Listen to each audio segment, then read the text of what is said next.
오늘 수요일 이 저녁 시간에 또 하나님의 은혜를 사모고 나오신 여러분들에게 주님의 그 시간에 함께 하기를 진심으로 바랍니다. 우리가 지난 시간에 함께 살폈던 말씀은 사도행전 13장 앞부분의 내용이었습니다. 13장에서부터 바울 사도를 중심으로 해서 세 번에 걸친 전도 여행이 소개가 됩니다. 이것이 사도행전 28장까지 쭉 이어지는데요.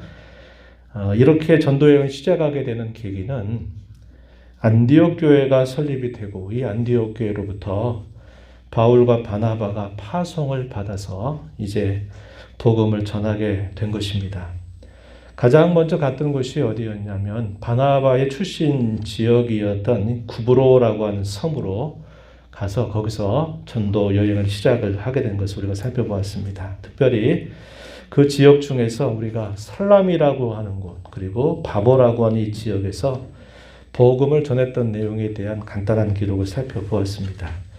특별히 바보 지역에서 복음 전도를 했던 그 일에 대해서 우리가 살펴봤는데 거기에서 두 사람의 이름이 등장하죠. 한 사람은 바예수라 하는 사람, 소위 유대인 마술사로 있었던 사람이고 또 한 사람은 당시에 그 지역의 총독이었던 서기오 바울이라고 하는 인물입니다.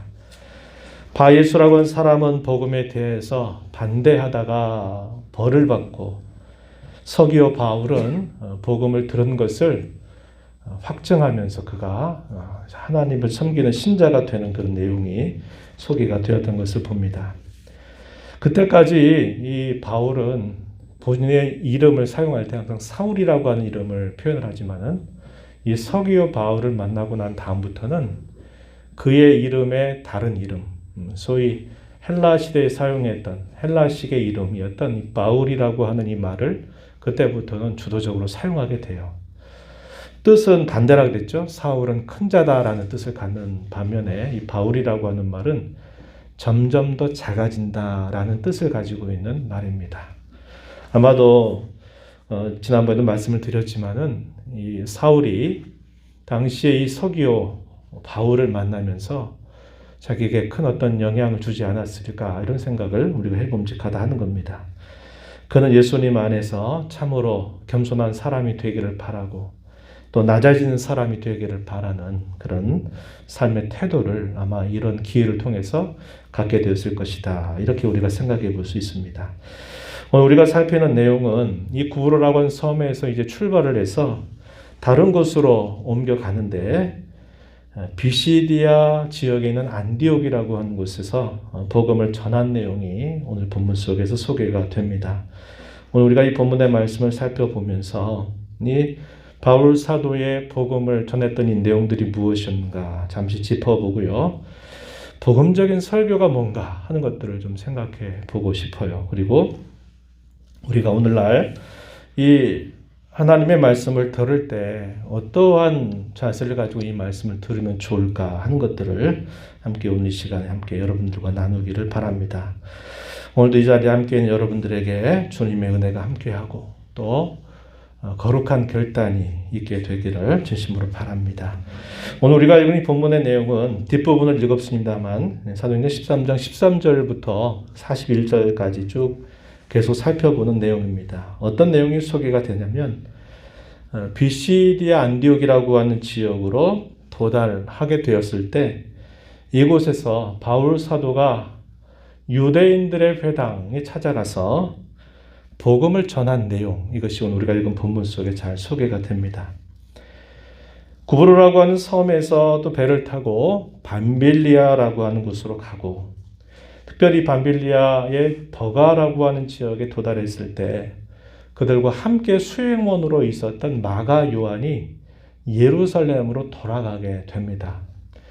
훗날 이것이 두 번째 전도여행을 할 때 하나의 다툼거리가 돼요. 그래서 바나바, 이 마가 요한의 삼촌이었던 바나바는 다른 사람들과 더불어서 전도 여행을 떠나가게 되고 바울 사도는 도중에 돌아간 사람에 대해서 우리는 또다시 데려갈 수 없다 하는 문제로 인해서 이 바나바와 심한 다툼이 있게 되고 바울 사도는 다른 일꾼을 데리고서 두 번째 전도 여행을 떠나게 된 겁니다.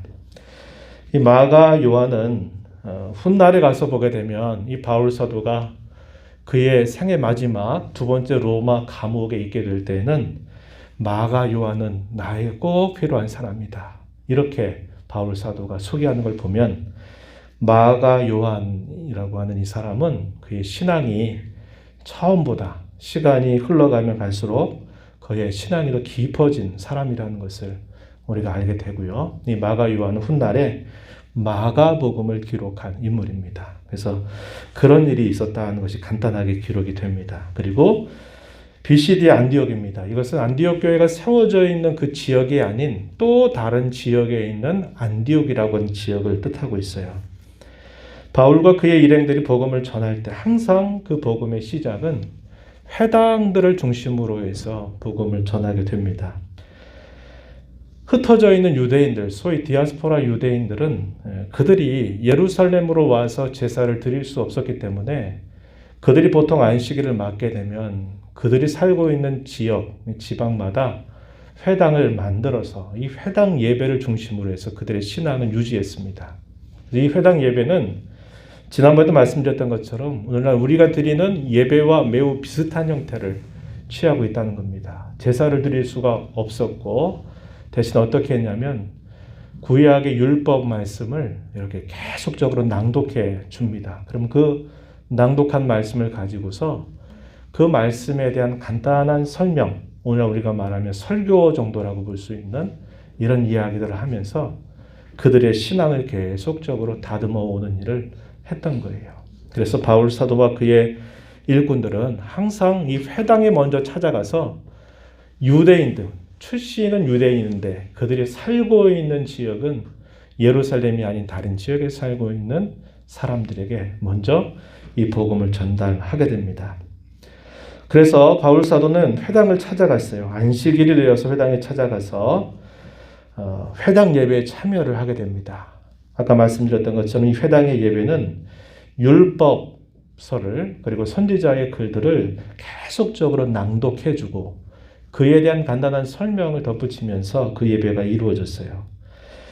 15절 말씀에 보게 되면은 이 안식일의 회당에서 드린 예배 가운데서 이 율법서와 선지자의 글을 낭독했습니다. 그리고 이 회당장이 어떤 말을 하냐면 혹여나 이 율법에 대해서 누구든지 이 말씀에 대해서 누구든지 할 말이 있는 사람은 말해봐라 하는 이런 요청이 있게 됐습니다. 그 요청을 듣고서 바울 사도가 일어나서 그가 설교를 하는데 그 설교 내용이 바로 복음을 전하는 설교의 내용입니다. 그 내용이 16절부터 41절까지 비교적 길게 소개가 되고 있다는 겁니다. 당시의 청중들이 누구였을까 보면요. 디아스포라 유대인들이 대부분을 이루지만 거기에는 또 다른 사람들이 있었어요. 누구냐면 하나님을 경외하는 사람들이 있었습니다. 13장 16절 가서 보면은 바울 사도가 손짓을 하면서 내가 좀 말해도 되겠느냐라고 이렇게 허락을 받고 말을 하면서 청중들을 향해서 이렇게 부르죠. 뭐라고 부르냐면 이스라엘 사람들과 및 하나님을 경외하는 사람들아 이렇게 표현했습니다. 26절 가서도 보면은 또 이렇게 말합니다. 설교 도중에 한 말에 보니까 이렇게 말하죠. 26절에 형제들아 아브라함의 후손과 너희 중 하나님을 경외하는 사람들아 이렇게 표현했습니다. 아브라함의 후손이다 이 말은 디아스포라 유대인들을 뜻하는 말이고요.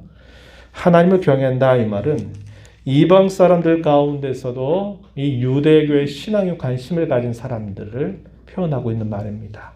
유대인은 아닌데 이 유대교에서 믿는 하나님을 섬기는 그런 사람들, 이런 사람을 하나님을 경외하는 자라 이렇게 표현했습니다. 그들을 향해서 설교하는 내용입니다. 그 메시지의 내용이 17절부터 41절까지 크게 길게 소개가 되는데요. 그 내용을 보면 구약시대로 거슬러 올라갑니다. 구약시대 가운데 특별히 이스라엘 역사 속에서 가장 하나님의 구원이 아주 선명하게 드러났던 사건, 출애굽 사건에 대해서 이야기를 시작합니다. 출애굽 사건에 대해서 얘기하고 광야 생활에 대하여 간단하게 얘기를 하고 그들이 약속의 땅 가나안에 들어간 것을 소개를 해줍니다. 그리고 사사시대, 통일왕국 시대를 거쳐서 마침내 하나님께서 약속하셨던 구세주가 탄생하신 사실, 예수님의 탄생에 대해서 쭉 이야기를 진행해 나간다는 겁니다. 우리가 읽은 본문 가운데, 우리가 본문 속에서 보시면은 450년이라고 하는 시간이 표현이 됩니다. 그 450년이라고 하는 기간 19절 말씀에 보면 표현이 되는데요. 왜 450년으로 표현을 했느냐? 애굽에서 생활했던 시간들이 400년 정도. 그리고 잘 아는 것처럼 광야 생활이 몇 년 정도입니까? 한 40년 정도 우리가 기억하죠? 40년. 그리고 이제 광야를 지나가지고 그들이 약속의 땅을 정복해가는 그 연대를 약 10년 정도 이렇게 잡으면은 450년 정도의 시간이 흘러간 겁니다. 그때 하나님의 놀라운 구원의 역사가 있었다는 것을 그들에게 기억나게 합니다. 하나님께서 많은 민족 가운데 이스라엘을 택하셨다. 또 그들을 인도하신 사실들. 40년 광야 생활 가운데서 끊임없이 범죄했던 이스라엘 백성들의 소행에 대해서 이야기합니다. 그리고 약속하신 땅 가나안을 정복한 내용들을 이야기해줘요. 그리고 사사시대에 대한 짤막한 설명이 이어지고 마침내 통일왕국 시대의 사울과 다윗에 대해서 이야기를 전달해 줍니다. 사울이 40년 동안을 이스라엘을 다스리지만 그는 하나님 앞에 결국 범죄하는 일로 인해서 그의 왕위가 끝나게 되고 이제 다윗이 왕이 돼서 다스리게 되는 내용들이 소개가 되고 있어요. 22절 한번 가서 보면은 이렇게 말하죠. 다윗을 왕으로 세우시고 증언하여 이르시되 내가 이새의 아들 다윗을 만나니 내 마음에 맞는 사람이라 내 뜻을 다 이루겠다 이렇게 하나님이 약속하시더니 약속하신 대로 마침내 하나님이 구주를 세워주셨다. 그 구주가 바로 예수이시다. 이렇게 소개를 합니다. 그래서 다윗 이후로 모든 구약의 역사가 다 생략이 돼버리고 다윗에게 약속했던 그 약속이 마침내 구주 예수께서 탄생하신 일로 그것이 이루어진 사실을 이야기해 줍니다. 그리고 이제 바울 사도가 이야기하는 것은 예수님이 올 때에 세례자 요한이 예수님이 오시는 길을 예비했던 거 우리가 너무나 잘 알고 있는 이야기죠. 그리고 그는 메시아를 소개하는 역할을 감당했다라는 사실을 전달합니다. 그리고 예수님은 많은 일들을 행하시지만 예루살렘 주민들과 종교 지도자들에 의해서 정죄를 받아서 결국 처형을 당하게 되었다라는 사실을 이야기해 줍니다. 27절 한번 보시면은 예루살렘에 사는 자들, 그들 관리들이 예수와 및 안식일마다 외우는 바 선지자들의 말을 알아듣지 못하므로 예수를 정죄하여 선지자들의 말을 응하게 하였다. 이 말이 어떤 말입니까? 십자가의 처형을 당하게 했다 하는 사실을 말해주는 것이죠. 이렇게 해서 예수님은 이 땅에 오셔서 죽으셨고 죽으신 지 다시 사흘 만에 다시 부활하셨다는 사실을 강조해 줍니다. 그래서 사도가 전한 이 설교의 가장 중요한 핵심은 예수님이 오셨고 그분은 죽으셨고 그분은 다시 사셨다라는 사실을 힘주어서 강조를 하게 됩니다. 이 모든 것들은 하나님께서 일찍이 예언하셨던 말씀에 대한 성취라는 사실을 강조해 줍니다. 그러면서 당시에 유대인들이 잘 알고 있는 시편 말씀을 인용해서 그분은 다시 부활하셔야만 됐다고 하는 사실들을 그들에게 확증해 주는데요. 그 근거로 어디를 제시하냐면요. 시편 2편에 보면은 너는 내 아들이라 오늘 내가 너를 낳았다라는 이 말씀을 인용해서 이 아들이 누구냐? 바로 성자 예수님을 표현하고 있는 말이다. 이렇게 소개를 해줍니다. 33절 가서 보면은 시편 2째 편에 기록한 바와 같이 너는 내 아들이라 오늘 너를 낳았다. 또 어디를 인용하냐면 이사야서 55장 3절에 있는 말씀을 인용하고 또 다윗의 시편 가운데 16편을 인용을 합니다. 35절부터요. 37절까지 인용하면서 다윗이 예언했다는 거예요. 주의 거룩한 자가 썩음을 당하지 않을 것이다 예언했던 대로 이 예수님은 다시 부활하셨다라는 사실을 이야기를 해주게 됩니다. 그리고 나서 이 모든 사실들을 이야기해주고 이제 결론적인 말씀이 우리가 조금 전에 읽었던 이 38절부터 41절 말씀이에요. 그가 결국 이 설교를 통해서 말하고자 하는 가장 핵심적인 내용은 이것이었습니다. 이 예수님을 힘입어서 죄 사함을 받고 의롭다 하심을 받으라 하는 것을 이 복음을 통해서 전달하고 있는 것입니다. 그러면서 이 복음을 듣지 않고서는 어떠한 일이 그들에게 닥친다라고 경고를 하냐면 구약에 있는 말씀을 인용해서 무서운 심판이 그들에게 임하게 될 것을 이야기하면서 이 설교를 마무리하게 됩니다. 40절로 한번 가서 보면은 이렇게 말했어요. 그런즉 너희는 선지자들을 통하여 말씀하신 것이 너희에게 미칠까 조심해라 이렇게 이야기하고 인용한 말씀 이게 하박국서 1장 5절에 있는 말씀을 인용했어요. 보라 멸시하는 사람들아 너희는 놀라고 멸망하라.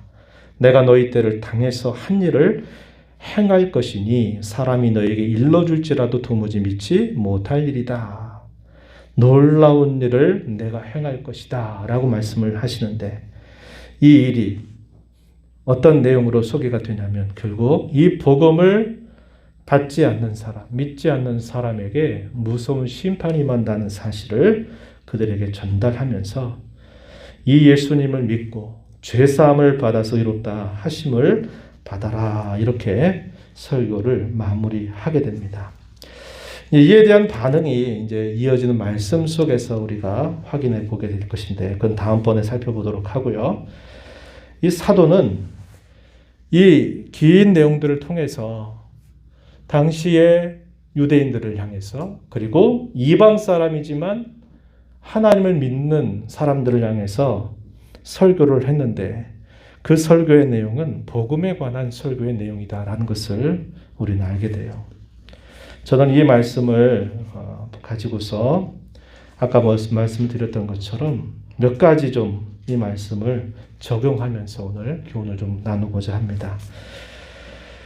첫 번째 생각하고자 하는 것은 그거예요. 오늘도 우리는 왜 이 복음을 들어야만 하는가? 너무나 당연한 질문 같이 보이지만 이것을 여러분들과 함께 다시 생각해 보기를 원해요. 그리고 두 번째 좀 생각해 보고자 하는 것은 뭐냐면 복음적인 설교라고 하는 게 과연 뭘까? 바울 사도가 했던 이 설교의 내용들을 통해서 몇 가지를 좀 생각해 보고요.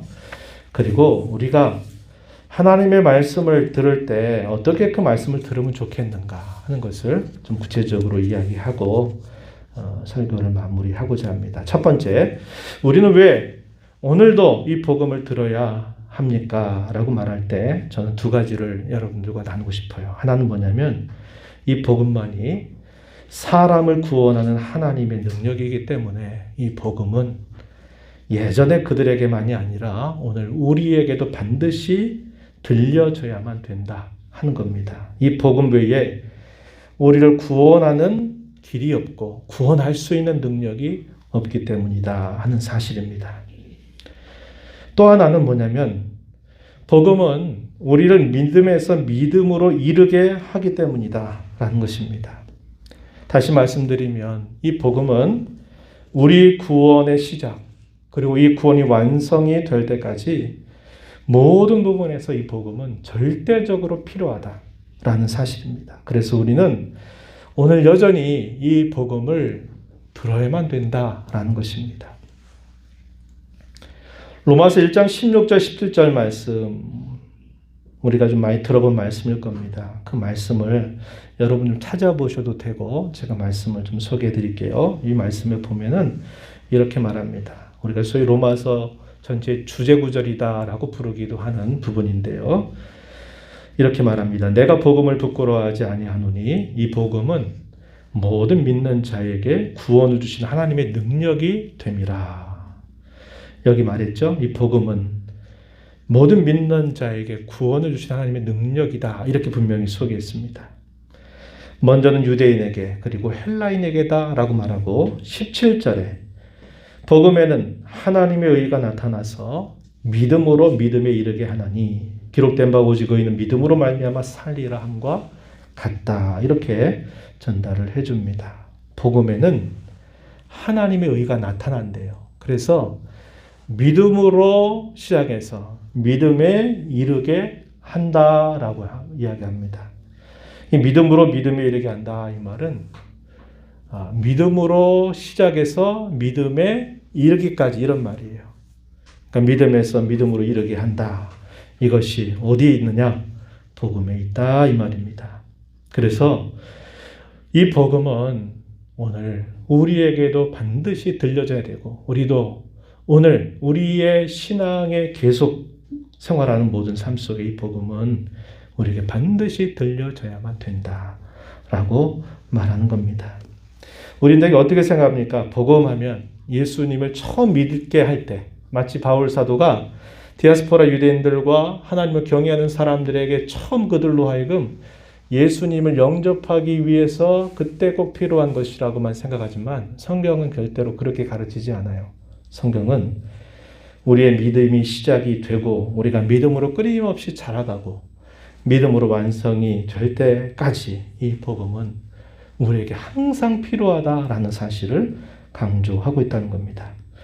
우리가 잘 아는 오직 의인은 믿음으로 말미암아 산다라는 것을 소위 이신칭의라고 말해서 로마서 전체 아주 중요한 핵심 구절로 우리가 알고 있어요.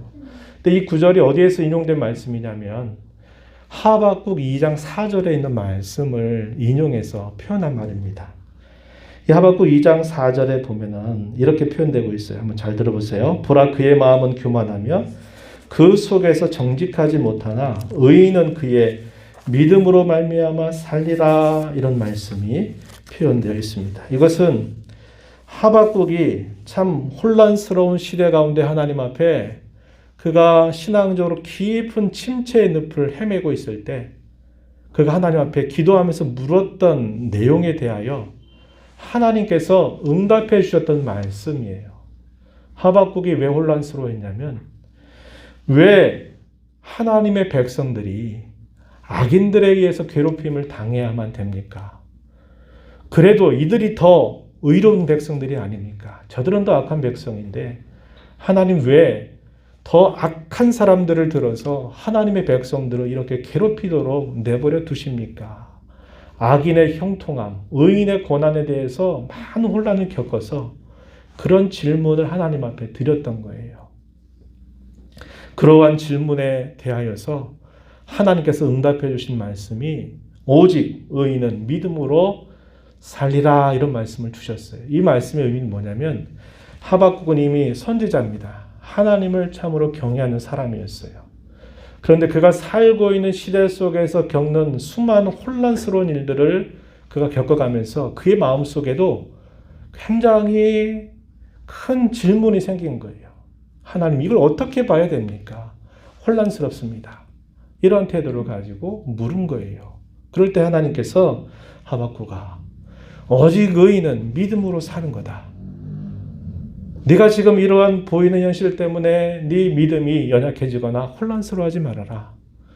의인은 오직 내가 일러준 이 말을 듣고 이 말 안에서 이것을 확신하면서 이 믿음 붙잡고 살아가는 거다라고 하나님께서 대답해 주신 겁니다. 바울 사도는 이 말씀을 가져와서 복음이 바로 이렇게 하나님의 의가 나타나고 믿음으로 믿음에 이르게 하기 때문에 의인은 오직 믿음으로 말미암아 산다라고 하는 이 말씀이 이렇게 이루어지는 것이다 소개한 겁니다. 그러니까 여기서 말하는 이 믿음은 하박국 2장 4절에 있는 말씀을 우리가 인용한 것을 봐도 하박국 당시에 그가 겪었던 많은 혼란, 어려움 속에서 하나님의 백성들은 하나님의 사람들은 끝까지 믿음으로 살아야 된다라고 가르쳐 준 거예요. 근데 이런 믿음이 어디로부터 나오느냐? 복음으로부터 나오는 것이다 라고 바울 사도가 소개를 해주고 있는 것이죠. 우리가 이런 이야기를 잘 알 거예요. 예수님은 제자들이 먹을 양식을 제자들과 함께 공생 가운데 있었던 일이죠. 제자들이 예수님이 배고파하는 줄 알고 이 제자들이 먹을 것을 구해가지고 예수님께 찾아와서 먹을 것을 드리려고 하니까 예수님이 그런 말씀을 하세요. 얘들아, 나는 너희가 알지 못하는 양식이 있다. 이런 말씀을 하십니다. 그러니까 제자들이 오해하죠. 우리가 이 음식을 드리기 전에 다른 사람이 예수님에게 먹을 것을 주었는 모양이다. 이렇게 생각을 했어요. 그러다 예수님이 뭐라고 말씀하시냐면 뜬금없는 말씀을 하세요. 너희가 알지 못하는 양식이 뭐냐? 그것은 하나님의 일을 온전히 이루는 것이다. 라는 말씀을 하시게 됩니다. 제자들이 깜짝 놀랐을 거예요. 자기들의 생각과 너무 엉뚱한 말씀을 하신 것처럼 보였어요. 또 예수님 이런 말씀을 하신 바가 있었어요.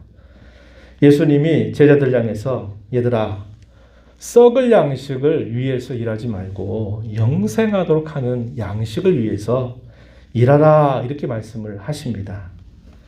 제자들이 물어요. 예수님, 그러면 어떻게 하나님의 일을 하는 건가요? 라고 묻습니다.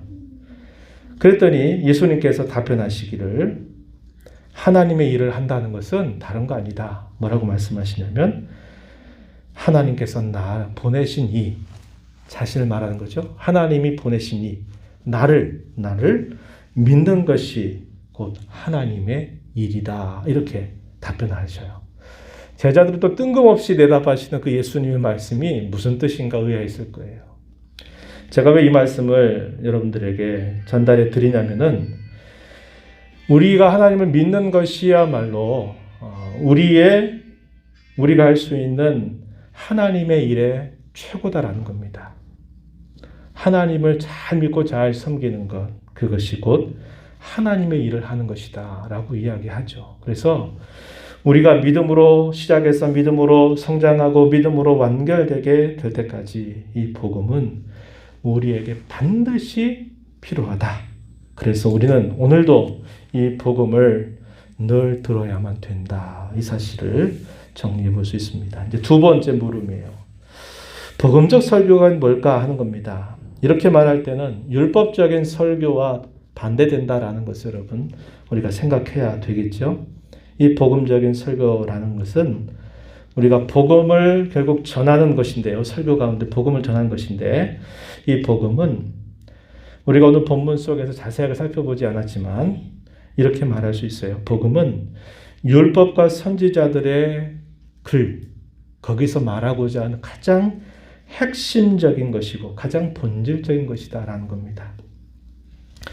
15절 한번 여러분 본문 13장 15절 보면은 아까 바울 사도가 손을 들어서 제가 좀 이야기하겠습니다 라고 회당장에게 이렇게 손을 들어가지고 그가 이제 결국 복음 설교를 하게 됐어요. 그럴 때 어떤 일이 있었다고 그랬어요? 늘 회당 예배에서 하는 것처럼 율법서를 읽고 선지서를 끝까지 쭉 낭독을 해요. 그래서 그게 2시간, 3시간 정도 동안 이 두루마리로 되어 있는 거를 쫙 처음부터 끝까지 읽어요. 말씀드린 것처럼 그때에는 몇 장과 절이 구별되지 않았고 그냥 두루마리로 하나로 묶음으로 되어 있는 거예요. 그래서 그것을 쭉 율법을 낭독하는 사람이 쭉 그것을 읽었어요. 그리고 나서 바울 사도가 그거에 대해서 설명하겠다고 말하면서 뭘 얘기했어요?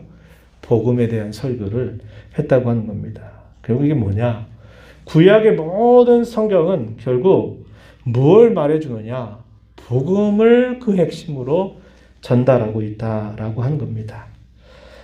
26절 말씀에 보면은 이것에 대해서 뭐라고 이야기했냐면 구원의 말씀이다라고 이렇게 표현하기도 했어요. 뭘요? 복음을 구원의 말씀이다 이렇게 표현했습니다. 두 번째 이 복음에는 뭐가 나타나면 하나님의 일하심이 나타나고 하나님이 항상 주도권을 가지고 계시다는 것이 항상 나타납니다. 그리고 거기에는 하나님의 성품이 항상 나타나게 돼 있어요. 하나님은 언약을 세우시죠. 그리고 그 언약을 성취해 가십니다. 그러면서 하나님은 주도권을 그분이 가지고 모든 것들을 인도해 가시게 돼요. 비록 이스라엘 백성들이 하나님 앞에 죄를 범하고 또 죄를 범하는 일이 있어서 언약을 깨뜨릴 만한 그런 일들을 수없이 반복해도 하나님은 그 약속을 바꾸지 않고 그것을 주도적으로 붙들고 이끌어 가신다는 거예요. 그리고 그 자기 백성들을 대하시는 과정에서 하나님이 어떤 분인가 하는 성품이 잘 나타나는데, 예를 들면 본문 17절 하반절에 보면은 하나님이 큰 능력으로 애굽에서 건져내셨다 하는 사실, 또 하나님께서 광야 40년 동안 그들의 소행을 다 아시면서도 하나님은 그들을 오랫동안 참아주셨다, 18절 말씀에 보면은 나타나요. 하나님은 이 행하시는 모든 일들 속에서 하나님은 약속하신 것을 반드시 이루시는 분이라는 것도 보여주고, 하나님은 능력을 베풀어 주셔서 그 약속이 반드시 실현되도록 그 일이 가능하도록 이끌어 가시는 것을 보여줍니다.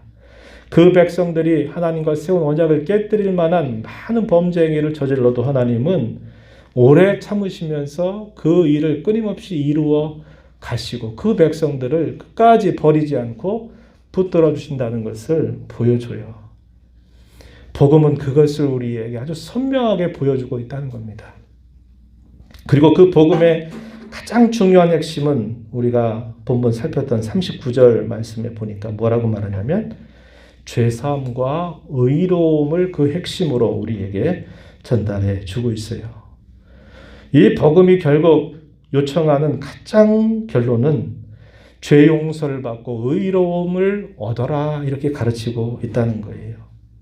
죄사함과 의로움은 우리 인생 전체의 가장 최대의 문제입니다. 모든 사람이 인생을 죽어서 한평생을 살아가면서 가장 큰 문제가 바로 여기에 있다는 거예요. 그런데 안타깝게도 이 사실을 모르고 살아가는 사람들이 이 세상의 절대 다수죠. 내가 왜 죄 용서를 받아야 되는지를 전혀 생각하지 못하고 살아가는 사람이 절대 다수를 차지합니다. 내가 왜 의롭다함을 받아야 되는지에 대해서도 그게 나한테 뭐가 필요한데, 나는 그런 거 필요 없는데, 나는 괜찮게 살고 있는데, 나는 잘 살고 있는데 뭘, 이렇게 생각하는 사람들이 절대 다수라는 거예요. 그러나 성경은 분명하게 말하죠. 이것을 가장 인생 최대의 문제로 이야기하고, 이 인생 최대의 문제는 오직 이 복음을 통해서 해결된다는 것을 우리에게 보여줍니다. 이것이 복음이 우리에게 가르치는 중요한 내용이에요. 마지막으로, 그렇다면 우리가 이 땅에 살면서 하나님의 말씀을 들을 때 어떻게 들을까? 이것을 좀 이야기하고 마무리하겠습니다. 첫 번째는 이 설교는 대단히 중요하다는 거예요. 두말할 필요가 없죠. 특별히 이 설교 가운데 복음을 전하는 이 설교야말로 정말 중요하다는 것을 먼저 기억하자는 겁니다. 복음 설교야말로 천국 열쇠가 된다, 그런 말씀을 드렸어요. 천국을 열기도 하고 닫기도 하는 권세가 바로 이 복음 설교에 있다라는 것이고요. 이 복음 아까 살폈던 것처럼 우리 신앙의 성장과 긴밀해 가지고 이것을 뗄 수가 없어요. 그래서 중요하다는 거죠. 그리고 이 설교가 우리에게는 어떠하기 때문에 중요하느냐, 이걸 꼭 기억하시면 좋겠어요. 우리가 구원을 소홀히 여기지 않는다면, 그것이 우리에게 정말 중요한 일이라면 우리는 반드시 이 설교를 중요하게 여기고 그 말씀을 듣는 일에 집중해야 한다는 것입니다. 여러분 성경을 좀 한번 찾아보면 좋겠어요. 히브리서 2장으로 한번 가서 볼까요? 여기서 몇 곳을 좀 볼 부분이 있는데 한번 좀 짚어보겠습니다. 히브리서 2장 1절입니다. 354쪽 한번 성경을 푸시고 이렇게 한번 그대로 좀 같이 따라와 주시면 좋겠어요. 히브리서 2장 1절 말씀 우리 함께 한 목소리로 읽어보겠습니다. 히브리서 2장 1절 시작. 그러므로 우리는 들은 것에 더욱 유념함으로 우리가 흘러 떠내려가지 않도록 함이 마땅하니라. 3절로 한번 가서 보세요. 3절의 앞부분까지만 읽어보면 제가 읽어볼게요. 우리가 이같이 큰 구원을 등한히 여기면 어찌 그 보응을 피하리요. 이렇게 표현했습니다. 여기 들은 것은 큰 구원, 다르게 말하면 복음을 들은 것이라고 이해하면 돼요. 들은 것에 더욱 유념함으로 그것을 흘러 떠내려가지 않도록 함이 마땅하다. 복음의 말씀을 잘 듣고 간직해라 이렇게 말하는 겁니다. 구약의 천사들을 통해 주셨던 말씀도 그 말씀을 어겼을 때 그의 마땅한 보응을 받았다면 하물며 이같이 큰 구원을 소홀하게 가볍게 여기게 된다면 어찌 그 보응 심판을 피할 수 있겠느냐? 피할 수 없다. 이렇게 이야기를 하고 있는 거죠. 우리가 받은 이 구원을 결코 소홀히 여겨서 안 된다면 우리는 하나님의 말씀, 특별히 복음을 듣는 일에 대단히 집중하고 거기에 우리의 신앙의 사활을 걸어야 된다 하는 것을 알게 됩니다. 두 번째는 뭐냐면 마음을 준비해서 말씀을 깨닫도록 늘 힘쓰자고 하는 거예요. 잘 아는 바와 같이 이스라엘 백성들의 굉장히 중요한 특권이 뭐였냐면 그들은 하나님의 말씀을 맡은 사람들이었어요. 그런데 가장 안타까운 건 뭐였냐면 그들이 그 말씀을 맡았음에도 불구하고 정작 그 말씀이 참뜻을 깨닫지 못하고 그들이 결국 거역하게 되었다는 겁니다. 본문 27절 말씀에 보면은 이스라엘 백성들의 그 잘못에 대해서 어떻게 이야기하냐면 그들은 애웠대요.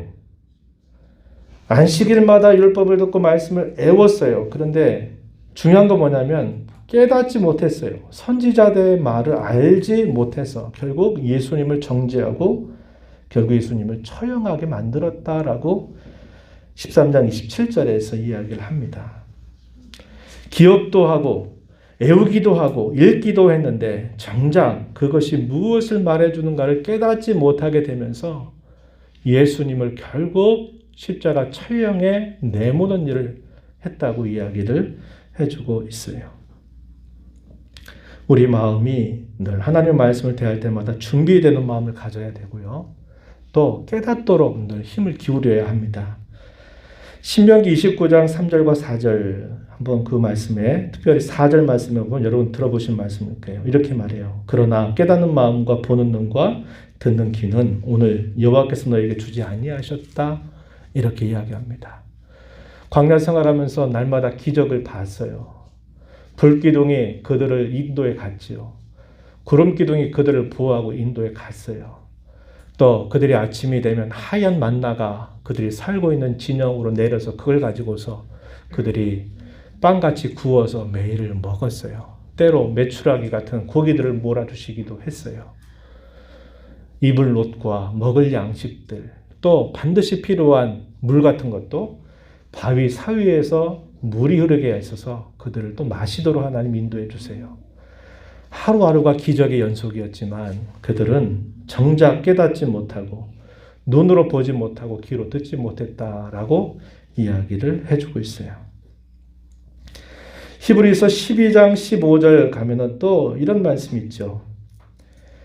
너희는 하나님의 은혜에 이르지 못한 자가 없도록 하고 또 쓴뿌리가 나서 괴롭게 하여 많은 사람이 이로 말미암아 더럽게 되지 않게 하라. 이런 말씀을 했는데 쓴뿌리라는 표현이 나타나요. 쓴뿌리가 나서 괴롭게 하여 많은 사람이 이로 말미암아 더럽게 되지 않도록 해야 된다. 이 말씀이 신명기에 보게 되면 또 이런 말씀이 있어요. 독초와 수개뿌리가 너희 중에 생겨서 이 저주의 말을 듣고도 심중에 스스로 복을 빌어 이르기를 이렇게 말씀이 있어요. 우리 마음 속에 쓴뿌리나 독초와 수개뿌리와 같은 것들이 우리 마음에 돋아나기 시작하면 하나님의 말씀이 우리에게 들리질 않게 돼 있어요. 황량해진다 이 말입니다. 그래서 우리의 말하는 것이나 우리의 살아가는 삶 전체에 영향을 미칠 수 있는 저와 여러분의 마음을 잘 단속하고 준비하고 조심하는 그런 자세를 항상 가져야 한다고 하는 겁니다. 그리고 마지막으로는 우리가 항상 하나님 말씀을 들을 때 어떻게 하면 되느냐. 그 말씀을 따라 살기 위해서, 순종하기 위해서 말씀을 듣는 자세를 항상 가져야 한다고 하는 거예요. 하나님 말씀을 우리가 들을 때 우리가 쉽게 빠질 수 있는 것은 그 말씀이 오늘 나에게 어떻다. 주관적인 판단에 의해서 그 말씀을 스스로 판단자가 돼서 가려내기 쉽다는 거예요. 그러나 가장 바람직하고 좋은 자세는 내가 이 말씀을 받아서 하나님 내가 오늘 어떻게 살아야 될까요? 이 마지막 시대에 내가 어떻게 살아야 될까요? 이 죄악된 세상 가운데서 내가 어떻게 살아야 될까요를 살기 위해서 하나님의 말씀을 듣는 자세를 갖는 것이 매우 중요하다 하는 겁니다. 아까 히브리서 2장 말씀 읽었는데요. 4장 2절에 보면은 우리가 잘 기억하는 말씀이 있어요. 이렇게 이야기해요. 그들과 같이 우리도 복음 전함을 받은 자이나 들은 바 그 말씀이 그들에게 유익하지 못한 것은 듣는 자가 믿음과 결부시키지 아니함이라. 이렇게 말합니다. 여기 믿음과 결부시키지 않는다. 복음을 들음에도 불구하고 믿음과 결부시키지 않게 되면 그 말씀이 그들에게 유익이 되지 못한다. 이렇게 표현했는데요. 여기서 말한 이 믿음의 의미, 어떤 의미냐면 순종을 동반하는 믿음을 말하는 겁니다. 순종을 동반하는 믿음을 말씀을 듣는 것과 함께 결부시키지 않으면 그것이 우리에게 아무런 유익이 되지 않는다라고 우리에게 가르쳐줘요. 하나님의 말씀은 내가 먹고 살기 위해서, 내 영혼이 먹고 살기 위해서 그 말씀은 내가 들어야 되고 그 말씀을 받아야 되고, 특별히 그 말씀의 메시지는 항상 복음에 그 초점이 맞추어져야만 된다는 거예요. 아까 율법적 설교도 있다 그랬어요. 그건 제가 소개를 하지 않았는데요. 똑같이 하나님의 말씀을 읽는데 그 말씀 속에서 율법적인 설교가 되게 되면 거기에 뭐가 나타나면 자기 자랑과 의와 또 정죄함, 이런 것들이 우리에게 나타나서 우리의 신앙이 바르게 자라가지를 못하게 된다고 하는 겁니다. 오늘 초점은 사실 본문보다도 이 말씀이 항상 우리의 말씀은 언제나 들어야 된다. 그리고 그 말씀은 항상 복음에 초점이 맞춰져야 된다. 그 말씀을 듣는 우리의 자세는 몇 가지로 제가 이야기를 해드렸는데요. 그 말씀을 듣는 것이 내가 나의 구원을 소홀히 여기지 않으려고 하는 한 설교, 하나님의 말씀을 듣는 일은 내 모든 것이 된다고 하는 사활을 가져야 된다. 그렇게 말씀드렸고, 우리 마음속에 쓴뿌리나 독초와 같은 것들이 자라나지 않도록 우리 마음을 잘 정돈하고 준비하는 일, 그리고 내가 그 말씀을 먹고 살기 위해서 그 말씀을 언제나 들으려고 하는 자세를 가지고 살아가야 된다고 하는 거예요. 우리가 이런 마음을 다시 한번 잘 정돈하고 우리가 이 어려운 때를 살아가게 된다면 우리의 신앙은 이 어려움 속에서 더 잘 자라가게 될 것이고요. 신앙의 열매를 통해서 하나님께 영광을 돌려드리게 될 것입니다. 바라기는 저와 여러분이 다시 한번 우리의 마음을 잘 추스려서 하나님의 말씀을 소중하게 여기고 또 그 말씀이 강단에서 잘 선포되는 일을 위해서 또 그 말씀을 잘 듣고 흘러 떠나려 보지 않는 우리 자신과 교회가 되어서 하나님께 기쁨이 되는 저와 여러분, 우리의 교회가 되도록 기도하시고 힘써주시길 부탁합니다. 하나님 아버지, 오늘 저희에게 주신 이 말씀을 통해서 바울 사도가 디아스포라 유대인들에게 또 많은 예루살렘 그 당시에 이방인 가운데 하나님 경외하는 사람들을 향해서 복음을 힘입어 선포하면서 이 복음만이 그들에게 죄사함을 주고 의롭다함을 주는 것임을 그들에게 전달하면서 이 복음을 믿을 것을 그들에게 촉구하였습니다. 그 말씀은 오늘 성도로 살아가는 저희들에게도 늘 필요한 말씀인 줄 다시 한번 배웁니다.